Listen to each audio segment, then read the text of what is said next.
All right, guys. So I don't know. I blend a black and white version will take come out because my this thing already did, so I need to just do this live. You know, today is Mazi Nnamdi Kanu called G. So this program was not scheduled before, but we guys follow up. So we have our own judgment of Mazi Nnamdi Kanu. So guys, I'm going to be streaming it live for us to see. I'm going to be streaming it live for us to see. This is Mazi Nnamdi Kanu Judgement going up live. I want to get him in trouble. When they take me to court and ask why I say such, I will tell them why. Find the commander. His name is People Who Matter. Find his children. Find his children. The commander of those on the ground. Find their children. Very, very important. Find their children. Unquote. If defendants went for that, and start attacking the police, take their guns, use them against them, manufacture auto force, manufacture bombs to bomb them. The defendant asked about 2 hours, 44 minutes, 35-second mark, while conferring with a caller who informed him of the intention of him, other airport members to burn down the Ezima police station stated. Not only one, I want police station in Abago to be destroyed, completely destroyed, and burn them. Anybody who's they don't want to give them.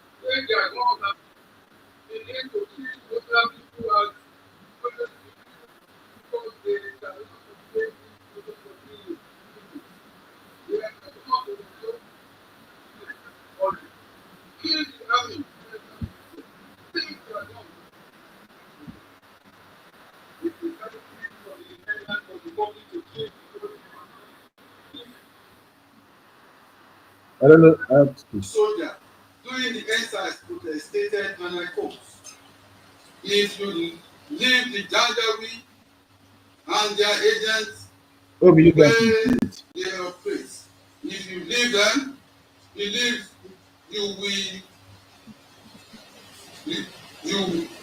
believe me, you will suffer. That very hotel must be brought down. I did not say set a place. It must be demolished. As an example to the rest, if you have not dealt with Tinubu in Lagos, the other will not learn their lesson. Tinubu is an evil man. The hotel referred here to is Oriental Hotel in Lagos, which defendants alleged belong to Tinubu. While responding to a caller, the defendant urged his callers to ambush the security forces during the protest and cut them off. And I quote, go to the bush. You need to cut them off from the back, ambush them, take their guns from them and kill them. They are animals and not human beings. They may be wearing uniform like police but they are animals. Disarm them and kill them. If you allow them to escape, your life is over. And I want Lagos Airport to be on flame. Breach the perimeter fence and burn down the Lagos Airport. If you have double barrel or pistol, go to the airport and burn it down. Set Muritala Mohammed Airport on fire. Set it ablaze right now. You are dealing with animals. Fulani Janjaweed, they do not visit. It is important to state that the said hotels and Muritala Mohammed Airport and other property in Lagos, not in the north. They are not in the north, where it seemed to hate with passion. Even his own fellow Igbo people have property in Lagos, which will be said to be agitation for self-determination. The threats and destruction which follow were corroborated in Exhibit PWD2, which is a pictorial pictures of the assessment of damage done to the Nigerian police alone in the state of southern states. So many of these police stations and even police officers were killed as a result of the incitement by the defendant. Also, Exhibit PWD2A, which is a compilation of death reports and certificate of death of security officers in the report. The number of police officers who were killed was given as 128. Military officers were 37. Other security officers as 10. Number of police stations attacked were 164. INEC facilities destroyed were 9 in number. This clearly shows the extent of damage caused by the defendant through his inciting statements. Another caller called into the program informing the defendant that he was at Ocho the Apapa Expressway and that they are killing them. The defendant, annoyed by this information, stated, and I quote, "How many police did you kill? I don't want to hear that. They are killing you. How many did you?" The caller then responded that they have bombed the Orile police stations and Ilasa police station. The defendant then told the caller not to wave the green, white, green flag of Nigeria, but a blood-stained flag with the color green, white, red. He further responded to another caller by saying, "What I want them to do is to set ablaze the United building along Marina on fire. Every federal government property in Lagos should be burnt. That is what is going to be signal to the world that people have had enough. I want every federal government building in Lagos to be on fire. Every federal government vehicle or anything belonging to federal government, burn it. Go to the Muritale Wale Airport, burn it. How many soldiers do they have? Manufacture your own weapons and ambush." The result of this incitement is the killing of several military officers, police officers, DSS officers. The incitement also led to the destruction of several police stations in Lagos across the southern states of Nigeria. According to PW5, he led a team of officers to investigate the destructions and killing of the security personnel that occurred during the EndSARS protest of 20th October 2020, as contained in the PWD2 and the PWD2A. The results were quite alarming. The court is mindful not to attribute all the happening during the EndSARS protest on the defendant. However, there is no doubt that the incitement by the defendant contributed likely to the killing of security operatives, as well as destruction of public properties. The defendant incited people to destroy properties such as the Lassa police station, other police stations, and properties of the government. The evidence before this court shows that the said properties were actually destroyed, such as the Lassa police station, the High Court of Lagos in Igoshere, as well as BRT buses belonging to Lagos State government in Oyinbo. PW2 also testified that military couples were killed by those incited by the defendants in Olu in Imo State. In addition, PW4 stated that his driver and one of his tactical officers were killed as a result of the incitement. The action of the defendants were clear, as it was aimed to cause anarchy by killing security operatives in Nigeria, which would in turn lead to breakdown of law and order. The defendant had an evil intention to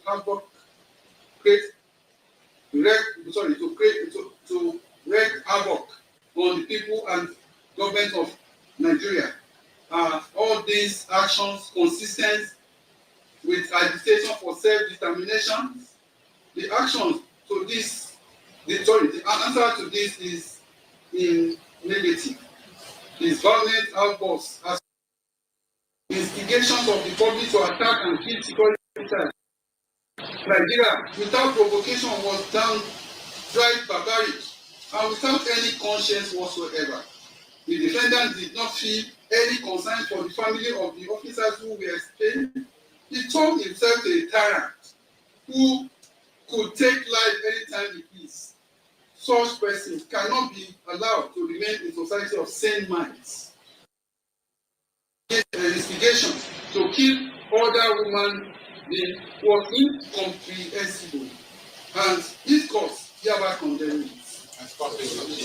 But I must say that the evidence extracted is minute compared to the avalanche of. I must say that evidence extracted in this judgment is minute and very small to the avalanche of evidence and broadcast before this court by the defendant.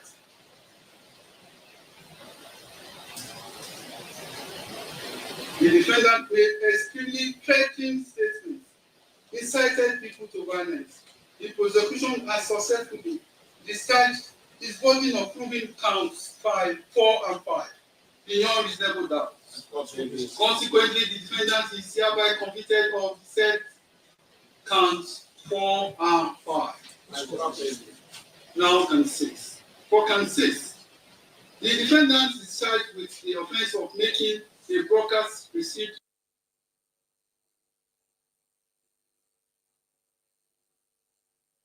terrorism against the Federal Republic of Nigeria and the people of Nigeria, in which he is directed members of the indigenous peoples of Biafra, a proscribed organization, to manufacture bombs, thereby committing an offense punishable under Section 1(2)(f) of the Terrorism Prevention Amendment Act 2013. Section 1(2)(f) of the Terrorism Prevention Act 2013 provides (2) a person or body corporate who knowingly, in or outside Nigeria, directly or indirectly, willingly, assists, facilitates, organizes, or directs the activities of person, organization engaged in any act of terrorism. The ingredients of the offense expected to be established are: 1. The defendant must be a person or body corporate. 2. The defendant must have assisted, facilitated, organized, or directed the activities of persons or organizations engaged in terrorist activities. 3. The defendant must have willingly assisted, facilitated, organized, or directed the activities of persons or organizations engaged in terrorist acts. The defendants herein have been established to be a human. As to the second and third ingredient, the prosecution has led evidence to show that the defendant has directed members of the terrorist organization to build bombs, other explosives in order to attack security operatives. Indeed, in furtherance of his terrorist actions and following the incitement of persons to kill defendant security operative, the defendant also directed his members to build explosive devices, particularly motor cocktail. At about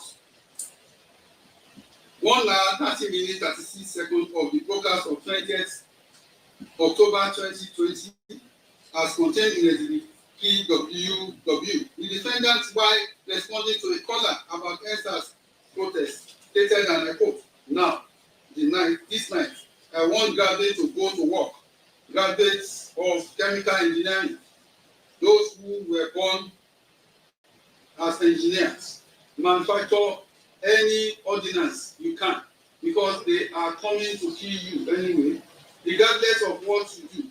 Go and manufacture any ordnance. I am calling on the youth in the Middle Belt, and I want any bridge that they can use to reinforce to be destroyed. They are going to come from the Middle Belt. This night, we have engineers everywhere, people who are intelligent. Go back now and give us your own version of motor cocktail. We must destroy them before they destroy us. Every youth tonight, anybody with a police uniform, anywhere, especially in Aba, in Lagos, once you have police uniform or any army uniform, that person is your enemy. Attack them, because if you don't, they will kill you. If you are a graduate of physics or chemistry, no sleep for you tonight. Go and manufacture something to destroy the police and every army position starting from this night. Unquote. During the said focus, while responding to a caller named Jacob from Nasarawa State, the defendant even told the people how to build an improvised bomb. He asked them to go to filling station to get fuel in a bottle, put a rag in it, that then they should set the rag aflame and hot it at a soldier. A Molotov cocktail, according to Wikipedia.com, that I accessed at 1 a.m. on 20th November 2025 is a hand-drawn incendiary weapon consisting of a fragile container filled with flammable substances, equipped with a fuse. In use, the fuse attached to the container is lit and the weapon is thrown, scattering on impact. Unquote. The online Britannica dictionary define Molotov cocktails as a crude bomb, typically consisting of bottle filled with inflammable liquids and a wick that is ignited before throwing. Unquote. Applying the above definition, the directive of the defendant to members of the group to build improvised bombs such as Molotov cocktail is indeed a terrorist act. Molotov cocktail is capable of causing explosions, damage like any other bomb, which aim is to cause destruction. This directive, like other directive, is a manifestation of anarchy-minded of the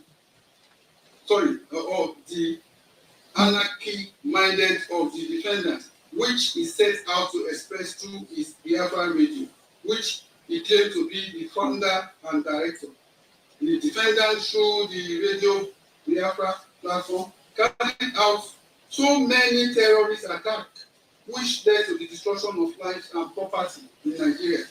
The defendant is not only confirmed to local terrorists, but I hold without hesitation that he is an international terrorist, flowing from his threat to attack British High Commission and American Embassy, as well as his incitement against the British High Commissioner to Nigeria at the time, Catherine James, a known woman of peace.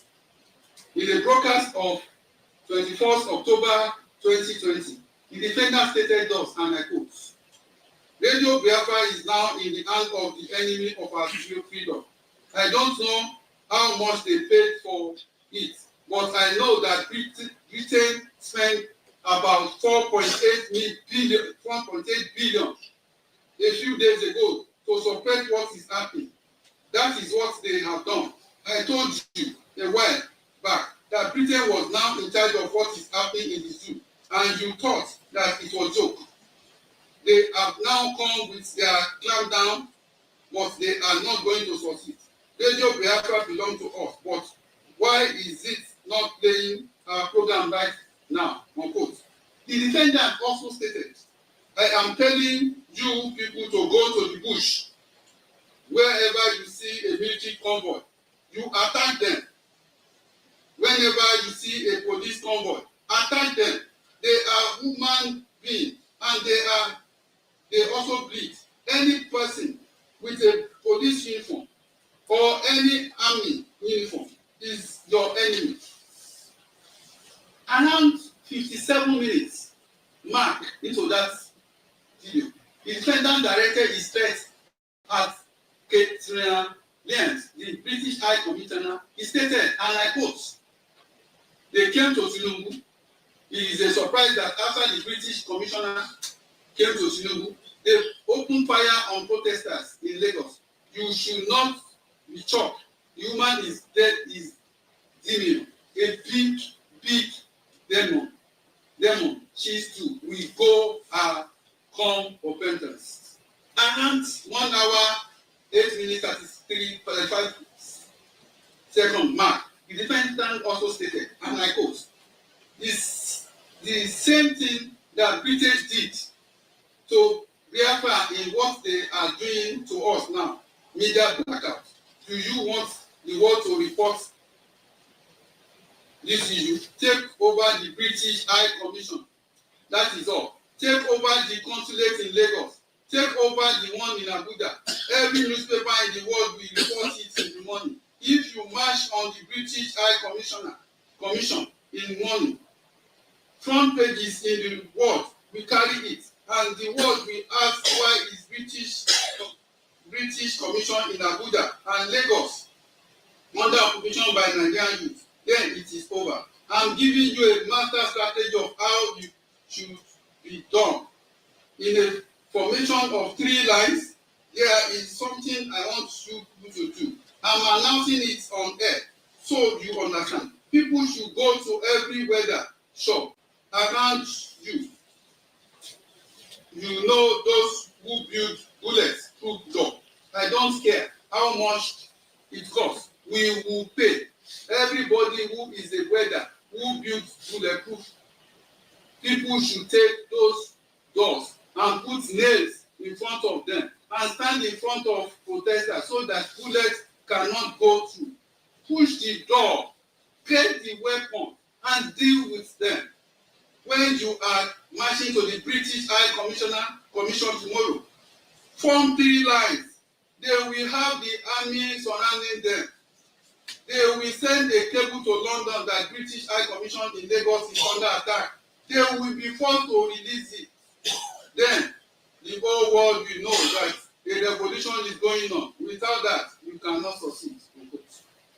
Even recently, in this courtroom, on the 7th day of November 2025, when the matter came up before this court, the court wondered the kind of malice and hatred which the defendant had for Britain. I will produce part of the proceedings of that day here.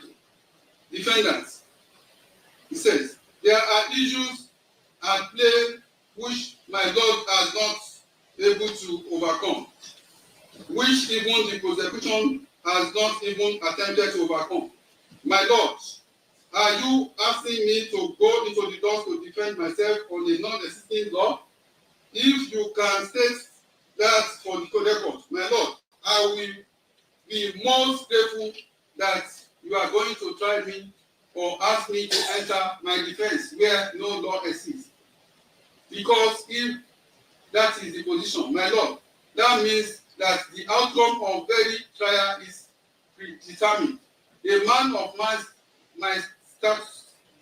station and caliber cannot be tried without anybody's blood. It is impossible, my Lord. I will tell you why. This was the case. This very case is bigger than this court because of the case of mine started in 1957 when some brave men and women in this very country dared to ask the British to leave. The funniest thing is that all of them that pioneered that very effort, they all went to jail and were killed. Of course, I'm learning this now.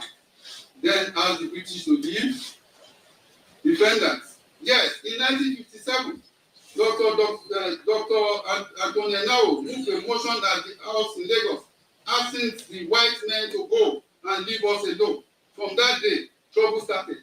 Even before then, the like of Abba Macaulay was jailed, honorable men that fought for the indignity of the black race because they want me convicted. They told me so. Absolutely, my Lord. Absolutely, 100%. They told me. They said, I will come to court to see, to hear your case. When you take your plea, when persecution opens, Then their case, when prosecution opens their case, when you start your cross-examination, when they refuse your no case submission, I am telling you what happened a year and a half ago when you file your no case submission and it's rejected. You will not go into trial. You will be there during the verdict. You will be there during conviction. The court now responded.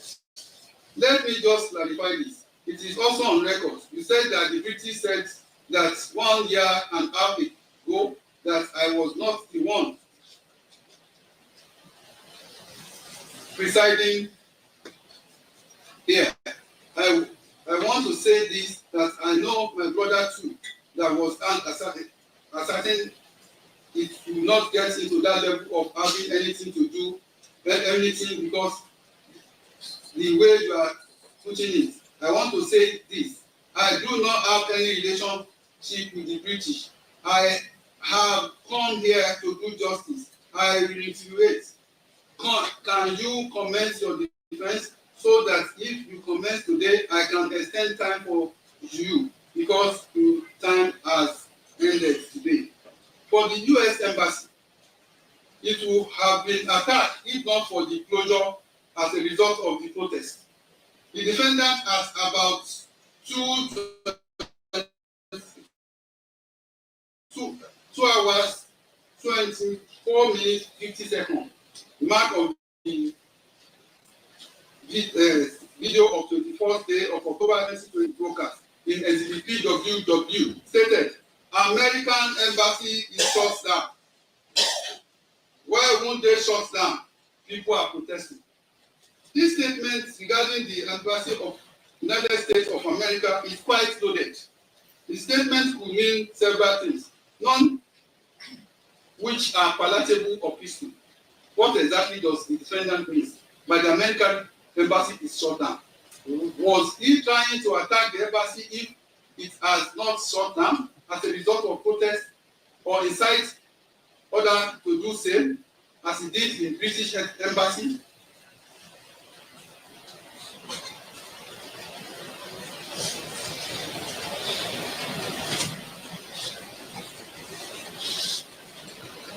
The inference to be drawn from the statement is that the defendant meant to do harm to the embassy of the United States by attacking or invading the embassy.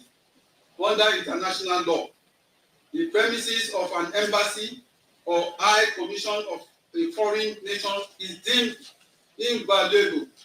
That means that even though the land belongs to a host country, it cannot invade such premises. See Article 22 of Vienna Convention on Diplomatic Relationship, or Article 22 of Vienna Convention on Diplomatic Relations, 1961. It provides thus: the premises of missions shall be inviolable. The agents of the receiving state may not enter them, except with the consent of the head of the mission. 2. The receiving state is under special duty to take all appropriate steps to protect the premises of the mission against any intrusion or damage, and to prevent any disturbance of the peace of the mission or impairment of its dignity. 3. The premises of the mission, their furnishings and other properties thereon, and the means of transport of the mission shall be immune from search, requisitions, attachment, or execution on posts. Thus, from their posts, it can be said that the defendant incited for people to invade British High Commission and is threat against British High Commissioner Catherine Leons and American Embassy is an act of international terrorism.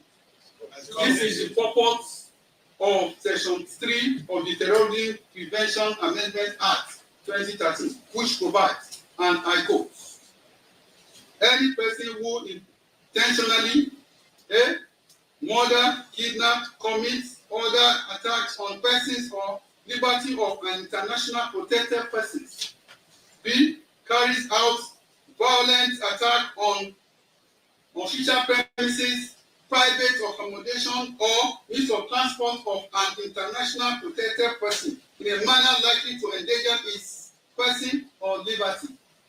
C. Threatening to commit any such attack, commit an offence, and is liable on conviction to life imprisonment.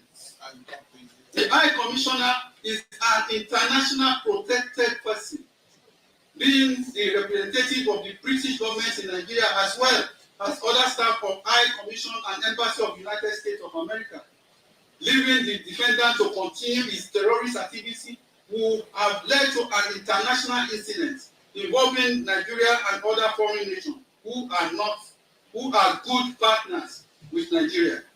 The question to ask again is whether bombing or attacking embassies of high commissions constitutes an actor consistent with agitation for self-determination.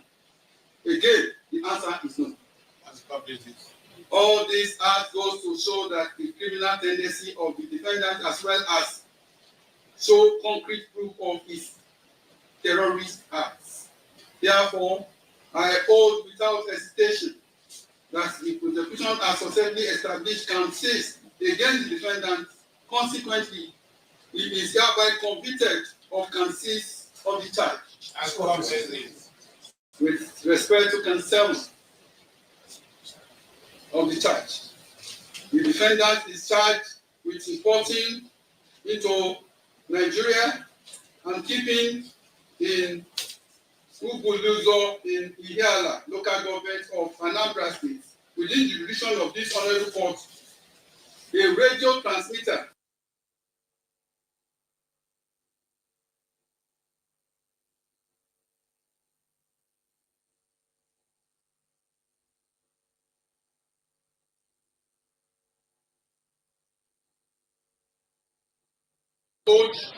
items which he declared as used household items, thereby committing an offence contrary to Section 47 2A of Custom and Excise Management Act Cap C45 Laws of the Federation of Nigeria 2004. The dispute as to which law provides for the offence in count 7 has been conclusively decided by the Supreme Court in case of Federal Republic of Nigeria versus Kanu Supra, where my Lord M.L. Garba, TSC, while reading the lead judgment held, and I quote, a calm reading of the details of the facts stated as constituting the offence mentioned or named therein would clearly and undoubtedly reveal that it is with the offence punishable under the provision of Section 47 2A of the Custom, Excise and Management Act, Cap C45, Laws of Federation of Nigeria 2004, which provides as follows: 47(2). If a person A imports or causes to be imported any goods concealed in a container holding goods of different descriptions, or he shall be sentenced to imprisonment for 5 years without the option of fine. It follows in the above circumstances that the mention of the Criminal Code Act as in Chapter C45 or Chapter C45 in Laws of Federation of Nigeria 2004 is a mere mistake in place of correct law. The Customs and Excise Management Act, under which the facts alleged to constitute an offence in count 15, is punished and punishable. The offence in count 15 is consequently recognizable and grounded in an extant existing law in Nigeria in which it was defined and described, unquote.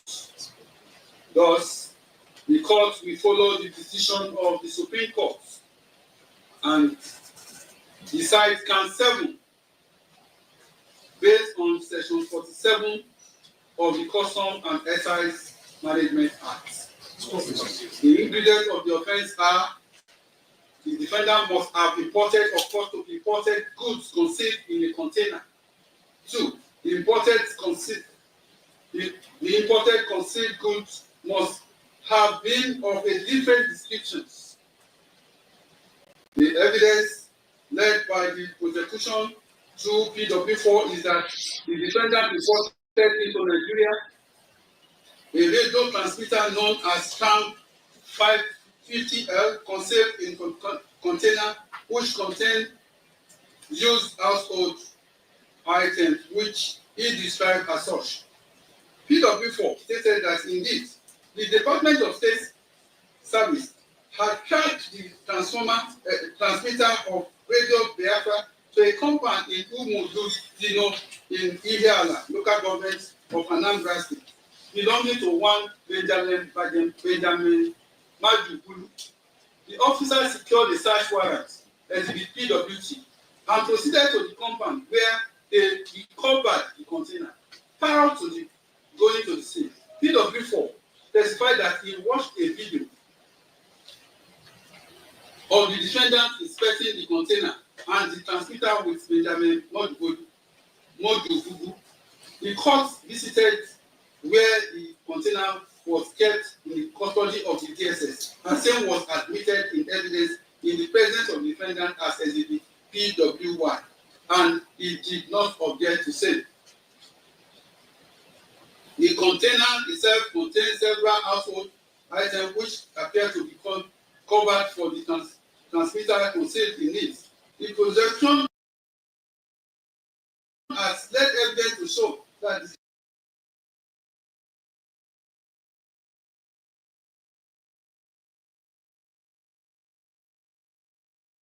transmitter was smuggled into the country without sale being declared to customs. That the cover of the household item was used to disguise its true content. The surrounding facts also show that the purpose for which the defendant intended to use the transmitter was to broadcast program on Radio Biafra, and this makes it conceal the transmitter. This is also not there is also no evidence that Radio Biafra is registered with Nigeria Broadcasting Commission as stated by PW4. Thus, it is safe to conclude that the concealment of transmitter is in furtherance of the legal operation of Radio Biafra by the defendants. The defendants, as a consequence of pressing his case on the prosecution, did not call any witness to rebut the evidence of the prosecution, neither did he give any evidence to counter the evidence of the prosecution. There is no evidence before this court stating the transmitter was lawfully imported into Nigeria. The defendants have the duty to present evidence and fight to rebut the allegation made against him. But he failed and deliberately refused to do so. The court is therefore bound to believe the evidence of the prosecution. Consequently, the court hereby convicts the defendant of count 7 of the charge. I must say here that defendants have always claimed to be a freedom fighter. He is only seeking justice for his people. Indeed, this is known in law as the right to self-determination. The right to self-determination is a political right recognized in several international instruments. Article 1 of the International Convention on Civil and Political Rights, 1966, provides, and I quote, all people have the right of self-determination. By virtue of that right, they freely determine their political status and freely pursue their economic, social, and cultural developments. Unquote. The right to self-determination also entails the right of a group of people to form their political entity or their own government. Article 20 of the African Charter on Human People's Rights provides, and I quote, all people shall have the right to existence. They shall have the unquestionable and inalienable right to self-determination. They shall freely determine their political status and shall pursue their economic and social development according to the policy they have freely chosen. 2. Colonized or oppressed people shall have the right to free themselves from the bond of domination by resorting to any means recognized by the international community. 3. All people shall have the right to the assistance of the state parties to the present charter in their liberation struggle against foreign domination, be it political, economic, or cultural. Unquote. Nigeria has domesticated the African Charter, which is known as the African Charter on Human and People's Rights, Ratification and Enforcement Rights, which means the provision of the Charter are enforceable in Nigeria, provided they do not conflict with the clear provision of the Constitution of the Federal Republic of Nigeria 1999 as amended. Section 2(1) of the Constitution of the Federal Republic of Nigeria 1999 as amended makes it clear that Nigeria is an indivisible state, which means there is no room for division. The said section provides, and I quote, Nigeria is one indissoluble sovereign state to be known by the name Federal Republic of Nigeria. This means that anyone agitating for a breakup of the Federation of Nigeria is going against the Constitution. However, any person agitating for self-determination can do so through the National Assembly seeking for amendments of the Constitution regarding the indivisibility of Nigeria and to reflect the recognition of the agitating states. It is after this that the procedure can be said to be completed, but not excluding referendum. Any self-determination not done in accordance with the Constitution and laws of the country will be illegal. The defendant is not only agitating for secession of the state of the Southeast, South, and some Middle Belt states. He is doing so using terrorism as a weapon. Terrorism has become a monster in the world today, and several groups have continued to use this weapon to form separate governments. In Nigeria, groups like Boko Haram, Lakurawa, IPOB have in recent years troubled Nigeria with terrorist activities. This terror group, by their activities, has denied innocent people the enjoyment of their fundamental rights. The action of the defendant and his terrorist organization have led to the bloodshed of innocent citizens, as well as security personnel who were going about their legitimate duty. His incitement through the broadcast on Radio Biafra as well as the social media platform of the group has led to the destruction of life and property, as well as affect the daily life of his people of Southeast. The defendant did not only threaten the government of Nigeria, but his own people. This is seen in a broadcast while addressing the death of one of the commander of IPOB, named Ikozo. The defendant on 25th day of April 2021 made a broadcast where he stated, and I quote, Ikozo was not killed on the battlefield, but was killed in his village in the middle of the night. Not only the battlefield, because of the battlefield, no army or police can defeat him. Ever since Eastern Security Network was launched, I have not seen anybody tell me that their life have not improved since it was launched. Around 21 minutes, March, the defendant stated, vengeance is a monster of appetite, forever blood-tasty, never filled. Ikozo is in heaven. He is going to be revenged, and by God, he will be revenged. All those who had hands in Ikozo death are all dead. People working, all of them. Man, especially the above meaning is very that the said Ikozo is more than an Oba.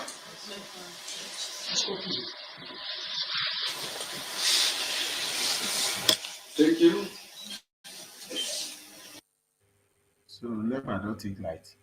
I mean, never take like during Mazi Nnamdi Kanu update. Stated that upon the arrest of one of the IPOB commander named as Onye Army, he informed them that they were only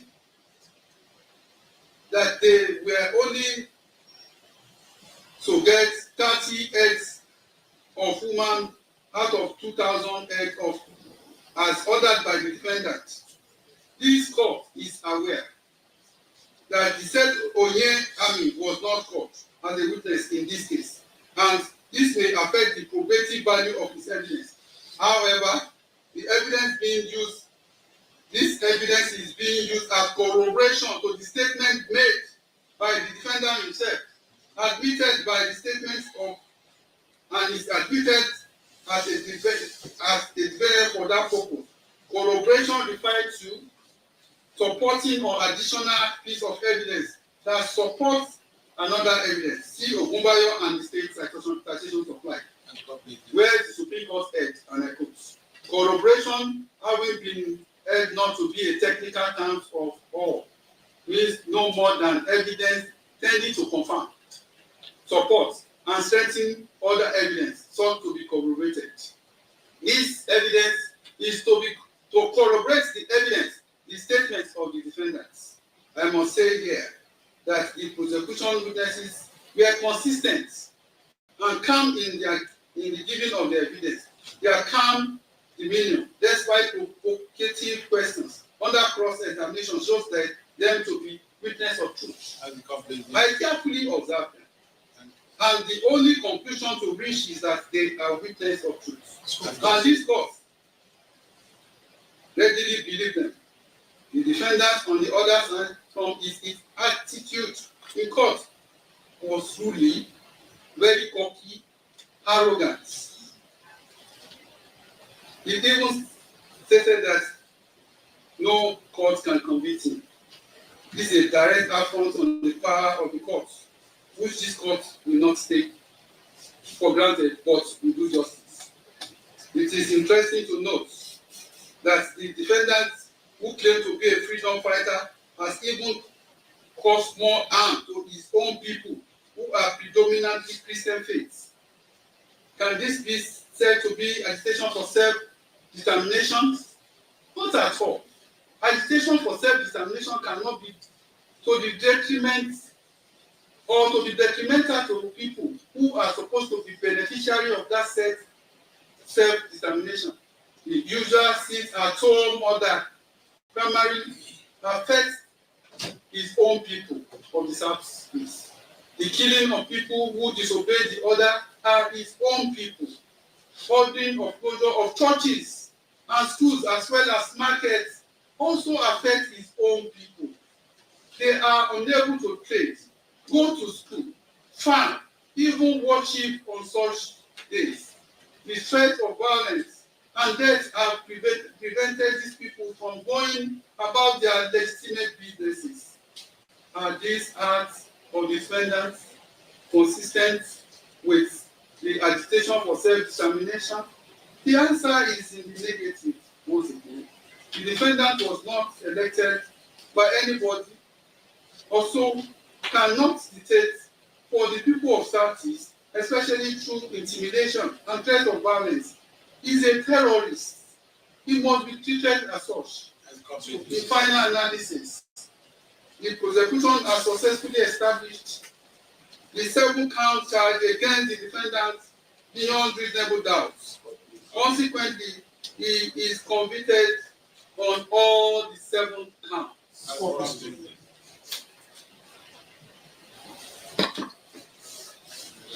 By the time the next 30 minutes I go to the chambers, anybody is free to come and get the certified true copy of the judgment. As a copy is, when I get to the chambers, the next 30 minutes it will be signed. Thank you, my Lord. May I invite your Lordship's attention to the title of this case? It is Federal Republic of Nigeria versus Nnamdi Kanu. Sir?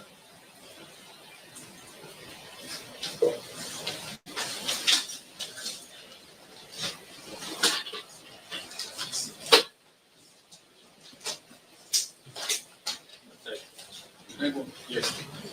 Look, the people, 200 million people of Federal Republic of Nigeria have brought Nnamdi Kanu before this court for acts of terrorism. And my Lord, in the last few weeks or last few days, Nigeria has been a season of victims of and are victims of terrorism.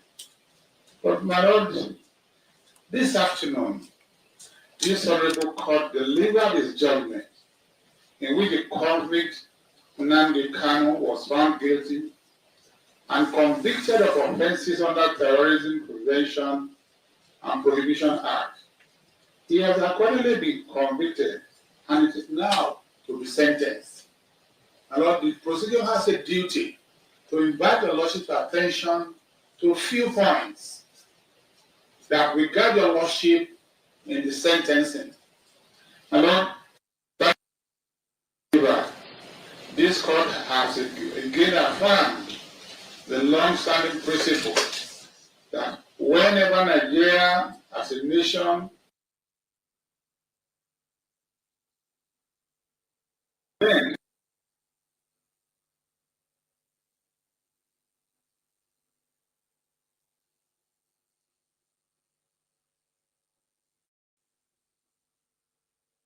the country, guided by the wisdom, courage, and integrity of judges who serve within that arm of government.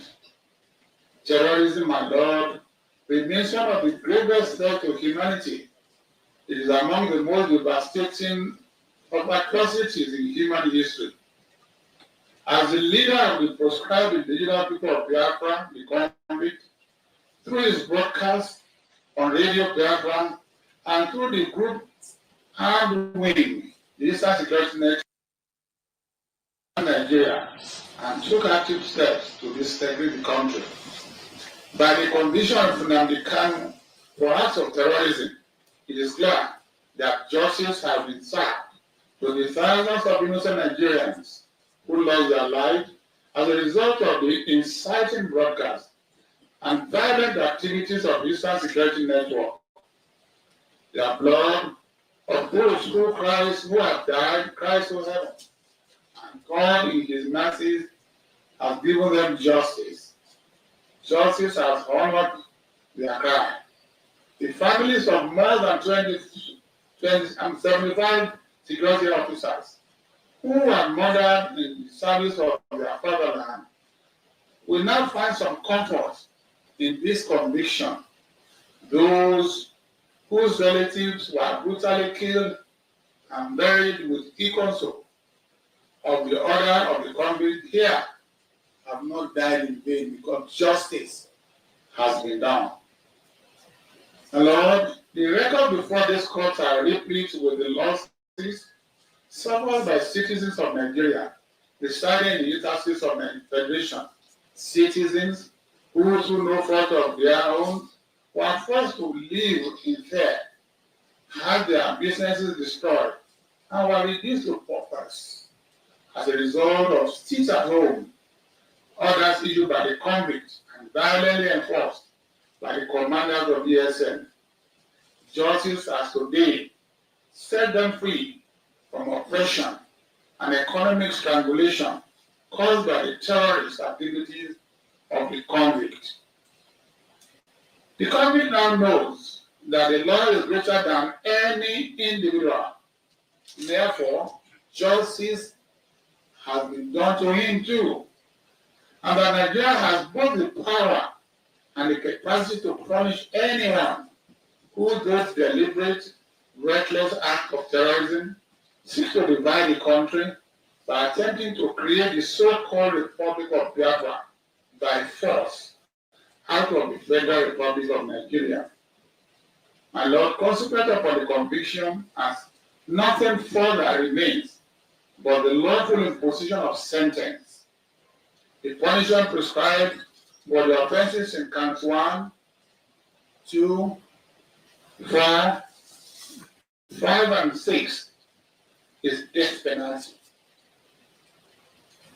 Pursuant to Section 1(2)(h) of the Terrorism Prevention Amendment Act 2013, my Lord, with all sense of humility, I say, sir, as a prosecutor, that this court has no discretion in that regard, and that the only sentence that your Lordship will impose for counts 1, 2, 4, 5, and 6 is death sentence. Because this court has the power to do so, and with respect must do so. The language of the act is clear, and the court is also applying it strictly without deviation.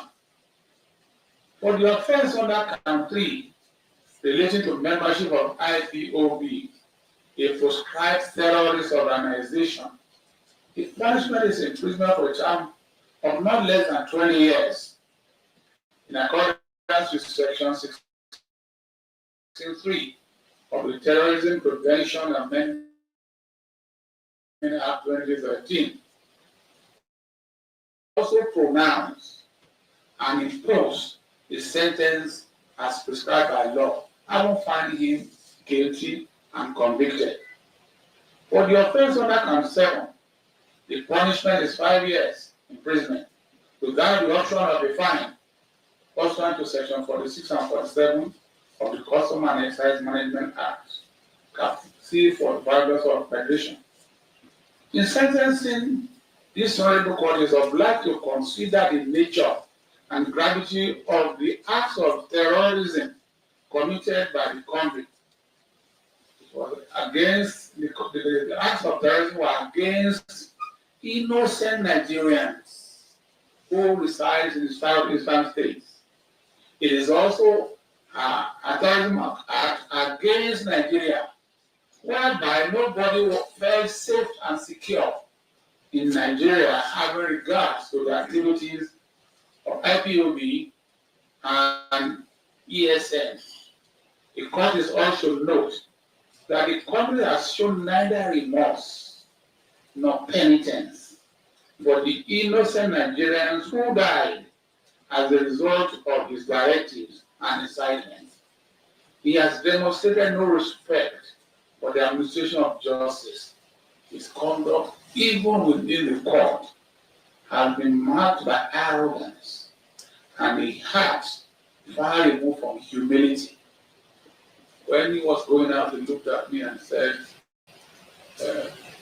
God will bless me. If you don't say God will punish me, say God will bless me. And I say, amen. Because I'm a blessed man. It is not he, the convict, who can now put a curse on me. He cannot do that. So in any event, my Lord, I'm not being personal, but I want to assure you that somebody in that position ought to show some penitence, ought to show some remorse, ought to throw away arrogance and self-serving attitude. The court is further urged to take judicial notice of the fact that the convict established radio grapher, a broadcasting platform operating on several digital channels, including mobile radio, Twitter, YouTube, Facebook, WhatsApp, blogs, and Instagram. It is a station with global reach. Evidence before the court, my Lord, shows that when the convict was arrested on 15 October 2015 at the Tulip Hotel in Lagos, he was found in possession of broadcasting equipment. The conduct of the defendant through online publications, live broadcasts, and social media communications constitute act of incitement, encouragement, and provocation of terrorism as defined under the Act. The view of the prosecution, my Lord, that without the instrumentality of the internet and social media platforms, the magnitude of destruction, division, and human losses recorded in the southeastern state of Nigeria, including Lagos, will not have reached the level it attained. The digital platform becomes tools in the hand of the convict, tools of radicalism, ethnic hostility, and incitement to terror.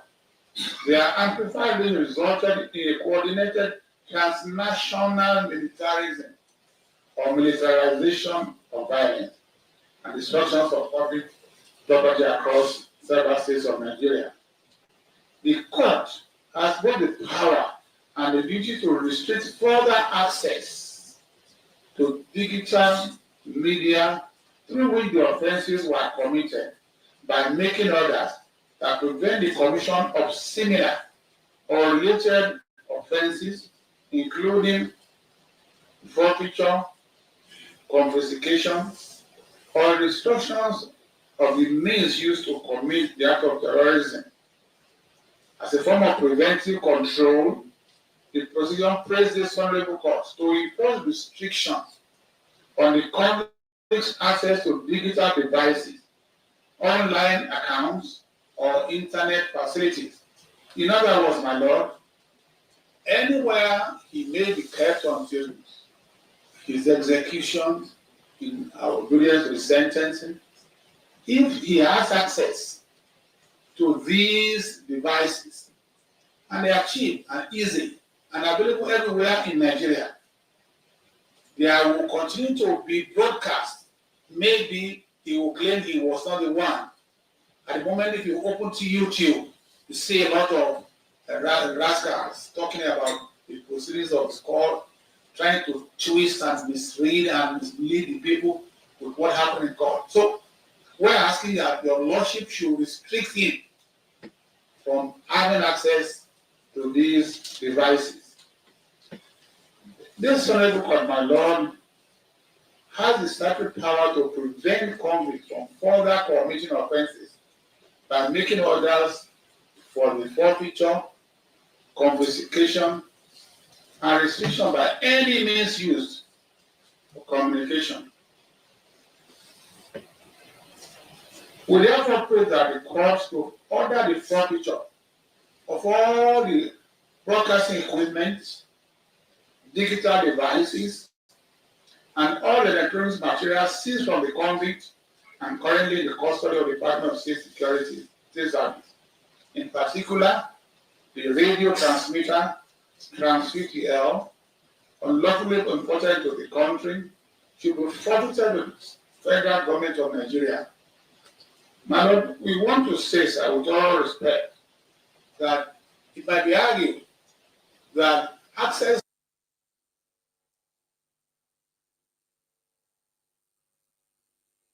within the constitutional rights, but it's not absolute.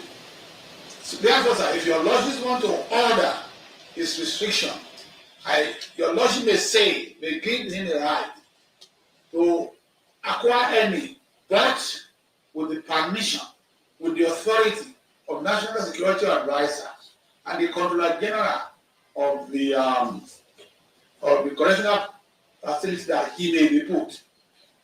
Therefore, my lord, it's not an absolute or free right for him to begin to acquire those digital devices that may encourage him to reenact or to begin to commit the same or similar offense under his right to freedom of speech. So we are saying, my lord, that your lordship should restrict it. My lord, considering that the company has to be in a custodial facility, we're asking your lordship to direct that for the safety of the convict, for his safety, for his security, and for the protection of his life until your sentence or is executed, I respectfully, sir, as prosecutor, plead with your lordship to direct that he be kept in the safest custodial center anywhere in Nigeria, because his safety is very important.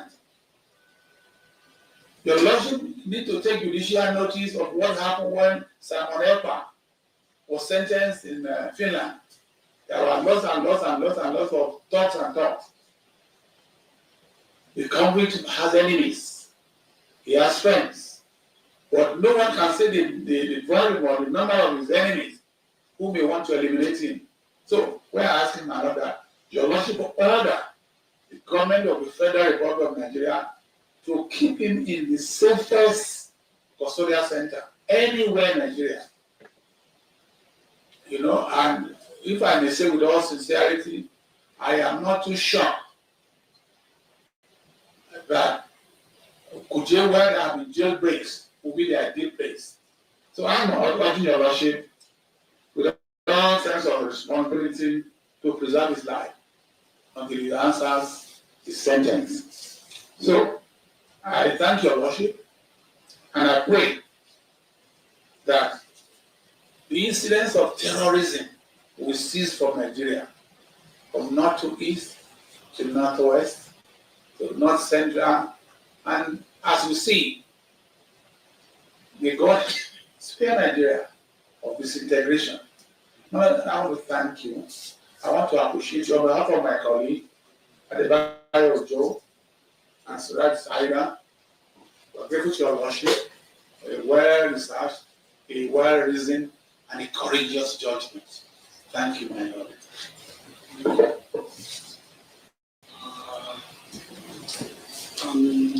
There is no doubt that the convicts were his right to be present through its unruly attitude, its habitual unruly attitude to be in court when the judgment was read. But we must still give him opportunity to hear one or two things from him, but not personal, through his person. Since his consultant is here and the offense has to do with death sentence, I will call his consultant, that was his lawyer before he converted him to consultant, if he has any advocate to make on his behalf. Mr. Jimako, do you have any advocate to make on his behalf?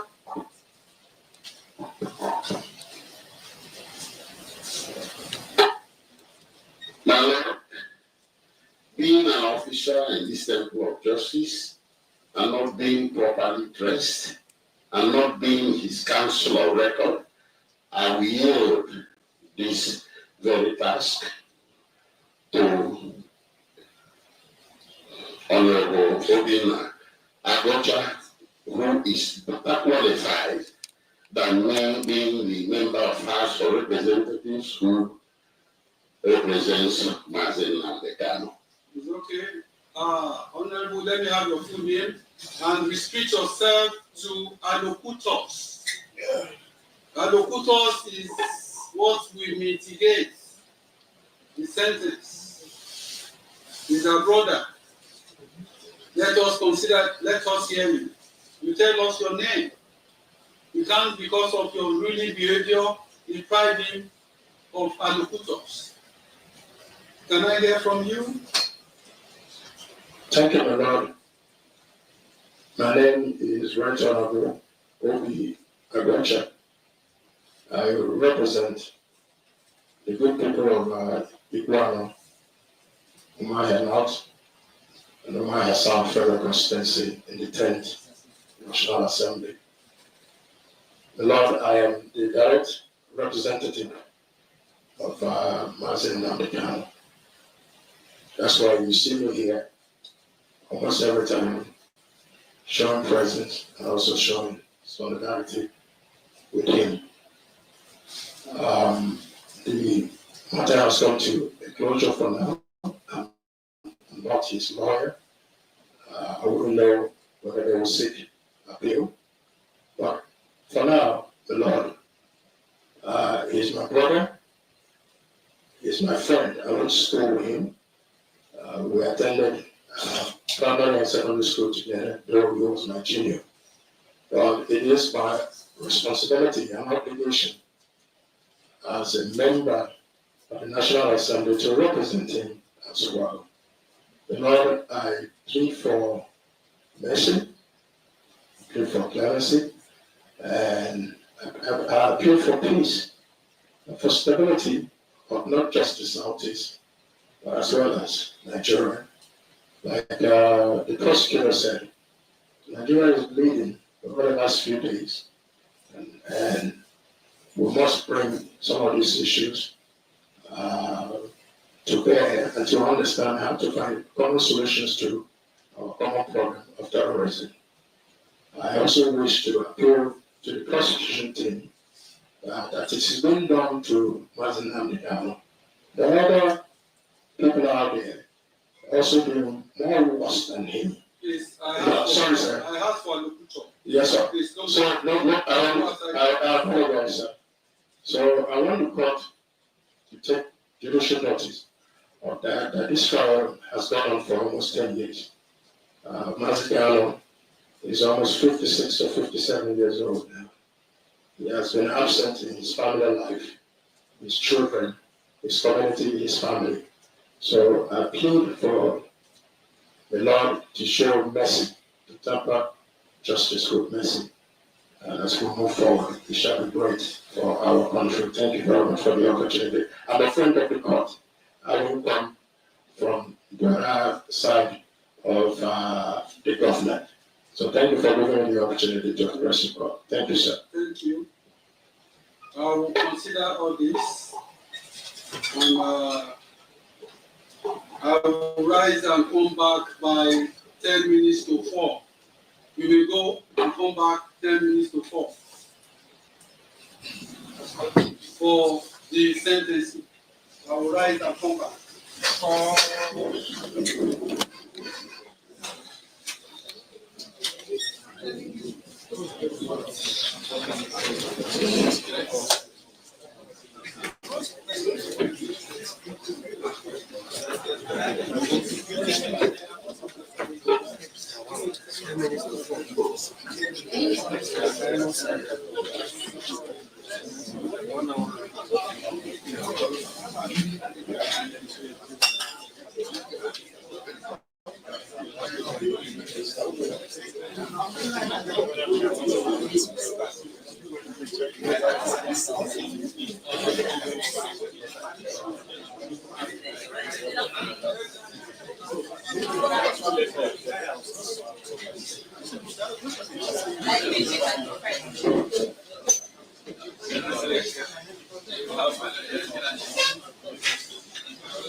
He's going on for another matter. For other matters, before that, maybe you pause your camera also before when we are ready for. Okay, let me. It's coming back. Sorry, for other matter, coming back in the next 10 minutes to continue. Okay.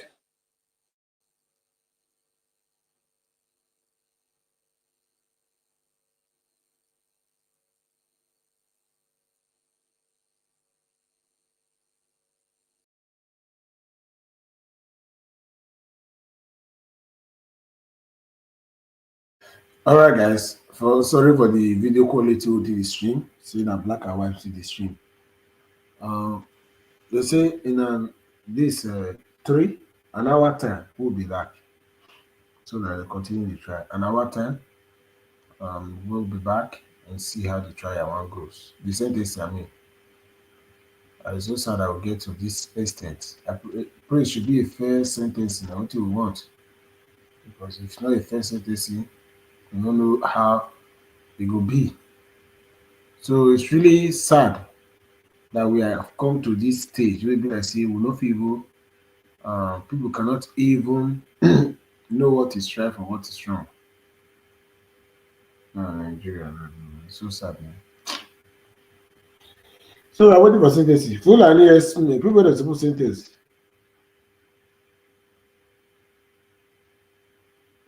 Even the judge, even say Mazi Nnamdi Kanu was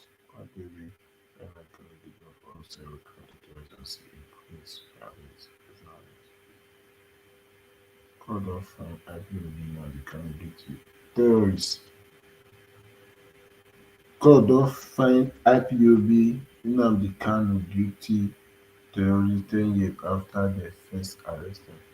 because they submitted Kenya series of broadcasts to incite violence and fighting as part of a campaign for a separate state for Southeast. Hmm. So,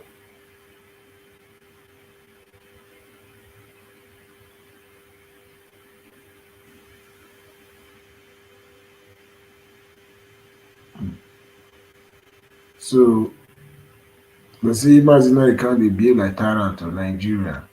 So other people who come behave way worse pass Mazi Nnamdi Kanu come. Other people that has been doing worse thing than Mazi Nnamdi Kanu, what would you have to say about them? Nigeria is Otilo, it don't go. I don't have to say that. Otilo, it don't go. Thank God after 10 years that they finally won't settle this case. Let's see. Let's see. Since they finally guilty, let's see. Share this video, guys. We're going to be back when they come back. I'm going to stream it again.